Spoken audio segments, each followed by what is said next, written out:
Can we talk about Luxor for a second?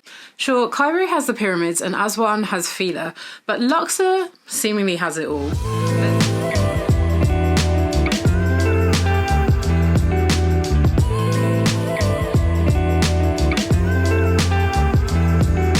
There's the Valley of the Kings, forever entwined with the stories of the pharaohs past, like Tutankhamun, not to mention the vast temple complex that is Karnak.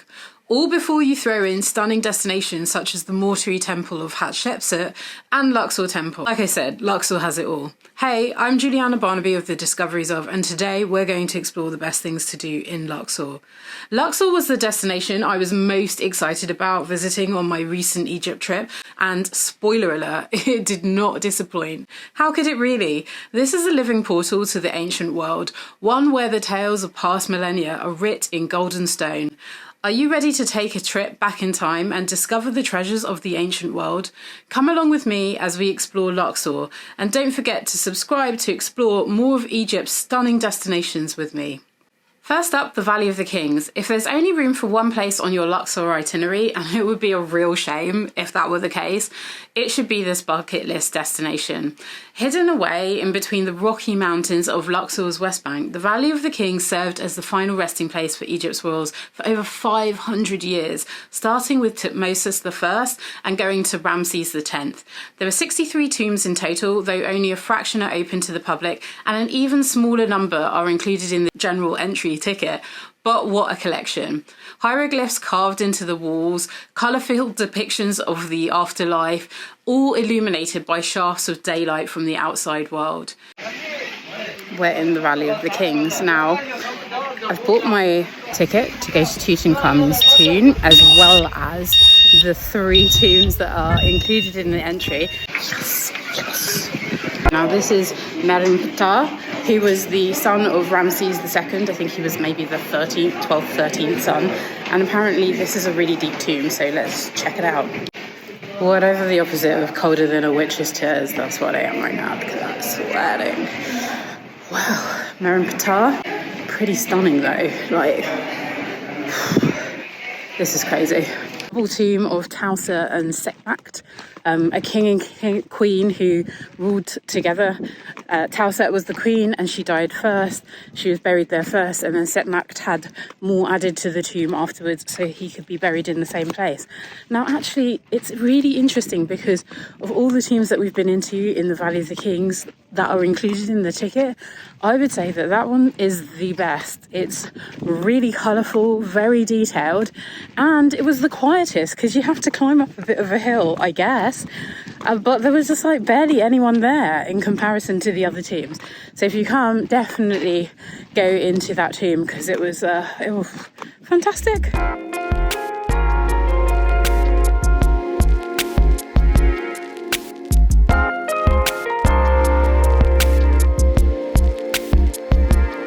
Of course, Tutankhamun's tomb is one of those must-see places. No visit to the Valley of the Kings would be complete without seeing the famous Boy King's tomb. Even though it's quite small, it's actually the only tomb with a mummy inside in the Valley of the Kings, and it's worth paying a bit extra to go and see it. And here we are at the tomb that started the Egypt mania in the 1920s.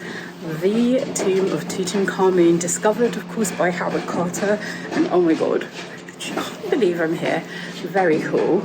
You have to pay extra at the moment to come into this tomb. Normally it's 300 Egyptian pounds, but they're doing a cheeky little discount because it's the summer, so it was 150. Bargain. I think the reason that it's so small is because it's not actually the tomb that Tutankhamun was supposed to be buried in. He was supposed to be buried in a much bigger, grander tomb.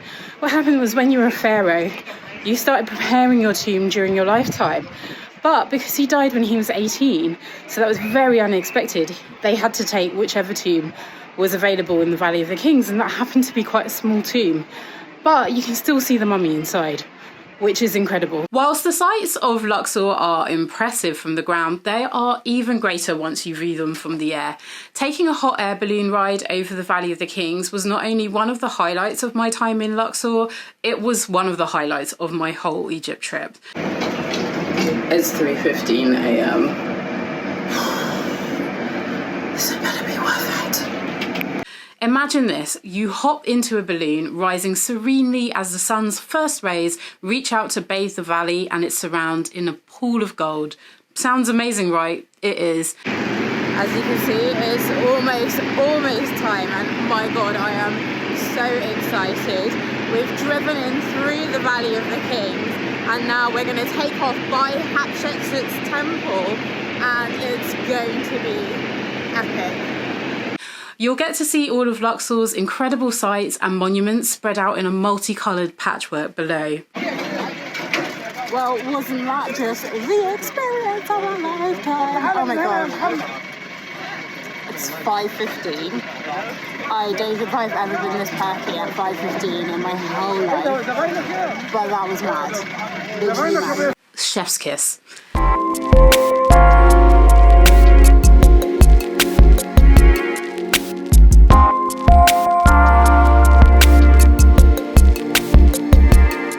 Venture to the end of the Theban hillside to discover another iconic Luxor attraction, the Valley of the Queens. Well, if the theme for the Valley of the Kings was quite busy, the theme for the Valley of the Queens is completely empty. Makes for a great contrast to the Valley of the Kings. There's only 3 tombs plus Nefertari's, which is going to be the big finale. Similar to the Valley of the Kings, this site has about 90 tombs clustered into its cliff sides. Most of the tombs were only discovered in the 20th century, and you can only go and visit a couple of them. The most notable of which is the tomb of Queen Nefertari, the first wife of Ramses II. It is the most beautiful tomb in the valley and an absolute must. Now, you do have to pay a hefty fee of 1,200 Egyptian pounds to see it, but you really should because it is absolutely beautiful. Nefertari's name means beautiful companion, and Ramses spared no expense on the tomb for his beloved queen. So I am in Nefertari's tomb, which is the most magnificent tomb in Egypt, rumoured to be. And actually, I think that that's very true. It's an extra 1,400 Egyptian pounds to come in, but like, look at this. Look at it, it's just, wow. And there's no one here, because it's in the Valley of the Queens and barely anyone comes.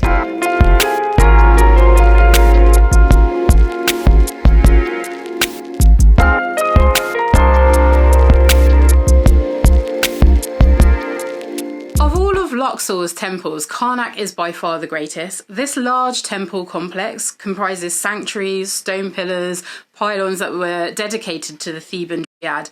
At the entrance to the temple, you'll also find the start of the Avenue of the Sphinxes, which once linked Karnak with Luxor Temple. Inside, you'll find the Great Temple of Amun, a number of smaller temples, as well as the jaw-dropping hypostyle hall. Today, we are walking around Karnak. Now, this is the biggest temple complex, temple in the world, and is massive. The scale of it, just huge. And actually, they're renovating like a large proportion of it. So the bit that we can see today isn't even the full thing. It was dedicated to the god of Amun-Ra, which is the one with the crazy pokey face. And it was built over a 2,000 year period. That's from 1,800 BC to 200 AD. Can you imagine? Obviously not in one lifetime, but can you imagine just the scale of the project to be building over so many years? And the end result is just completely incredible. Oh god, guys, I'm losing my mind at this place. It is just fantastic. Oh my god. So, Karnak, big tick. I can't even imagine what it would be like when all of this was like in its full glory. Just my head can't get around it.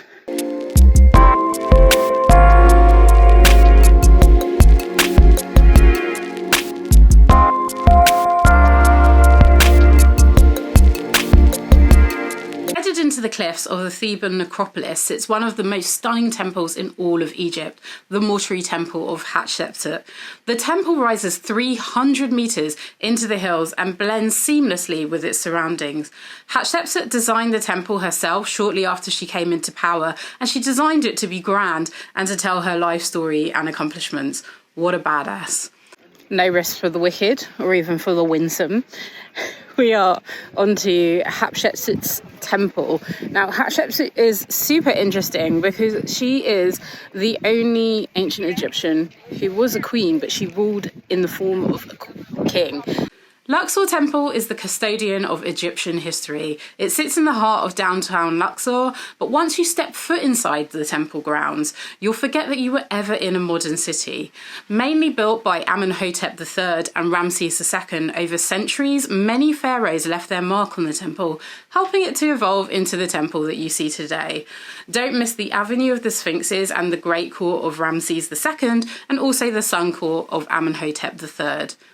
The colossi of Memnon are usually the first things that you see when you arrive on the West Bank. The two faceless statues are really something to behold as they rise 18 metres into the air. They represent Amenhotep III and were really popular during the Roman occupation, so they renamed the statues after Memnon, who was killed in the Trojan War. And behind me, you can see the colossi of Memnon. Look at that. It's all a bit Ozymandias, isn't it? And actually, Shelley wrote Ozymandias, I found out, without ever having seen the two statues in the middle of the desert about which he writes so eloquently. But I think it's crazy to think these people with all this power and all this wealth and create these amazing temples and statues. And today, you know, this is what's left. Now you're all set on the best things to do in Luxor, here's a mini Luxor travel guide with practical tips for your trip. One question that you'll have is how long should you visit in Luxor? And you need at least 3 days to experience all of Luxor's main sites. When's the best time to visit Luxor? The best time to visit Luxor is from March to April and October to November. This is when temperatures are moderate, crowds are smaller, and when you can really save big on accommodation and flights. That said, I actually went in May and it was really hot, but it was still bearable and quite quiet. Where should you stay in Luxor? I stayed at the El Masala Hotel, which is a charming hotel on the west bank of Luxor. Stunning rooms, gorgeous views of the Niles, and I would absolutely recommend it. If you're looking for a luxury hotel, there's also the El Steinberger Nile. I've left the links for both of those hotels in the show description. Hopefully that has helped you to discover some incredible things to do in Luxor. If you are planning your trip, I know that you're going to have an amazing time. You can also read the full guide on the Discoveries of website, but I'm going to leave you with saying I hope you have an amazing trip and Luxor is going to blow your mind. Don't forget to like and subscribe for more Egypt adventures.